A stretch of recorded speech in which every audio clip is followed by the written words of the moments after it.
Guinness world record LIC Raghunathganj থেকে পবন মণ্ডলের চোখে ঐতিহাসিক দিন। ভারতীয় জীবন বীমা কর্পোরেশন 24 ঘন্টার মধ্যে সর্বাধিক জীবন বীমা পলিসি বিক্রি করে গিনেস ওয়ার্ল্ড রেকর্ডে নাম তুলেছে।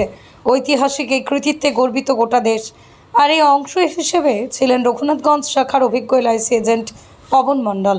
এই বিশেষ দিনে ম্যাড মিলিয়ন ডে উদ্যোগে দেশের 4,52,839 জন এজেন্ট মিলে 5,88,107টি পলিসি ইস্যু করেন। এর মধ্যে এলআইসি একটি নতুন বৈশ্বিক মানদণ্ড স্থাপন করে।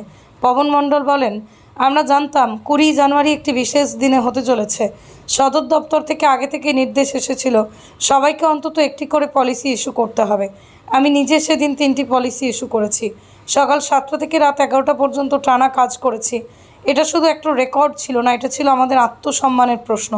তিনি আরও যোগ করেন, আমাদের এলাকায় এখনও অনেক মানুষ এলআইসির উপর বিশ্বাস রাখেন। আমরা শুধু বিমা করি না, মানুষের নিরাপত্তার বার্তা দিই। গিনেস রেকর্ডে নাম ওঠার পরে আরও অনেক গ্রাহক উৎসাহিত হচ্ছেন পলিসি নিতে।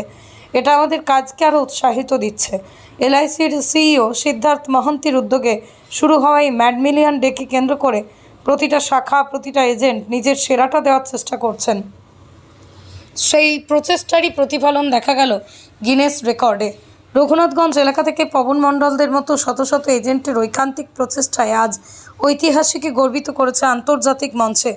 আমার নাম পবন মণ্ডল, এলআইসি অফ ইন্ডিয়া রঘুনাথগঞ্জ ব্রাঞ্চের এক সাধারণ কর্মী। আপনারা ইতিমধ্যে জেনেছেন যে গ্রিনস অফ বুক নাম লিখিয়েছে।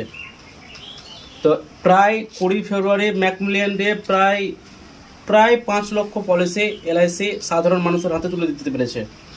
এবং এতে খুব আনন্দিত হচ্ছি যে আমি সেই দিন প্রায় 5খানা পলিসি দিয়েছি এবং সেই মাসটাতে পুরো আমি 10খানা পলিসি দিয়েছি, অফিসে জমা করেছি নতুন পলিসি।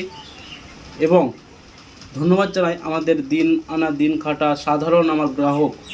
তারা টাকা জমানোর তো একটা প্লাস পয়েন্ট, কিন্তু যে তার লাইফ ইন্স্যুরেন্স যে দরকার তারা মানুষ নিজে নিজে এখন বুঝতে শিখেছে বা বুঝতে পেরেছে। ধন্যবাদ আমার সাধারণ কর্মীদের।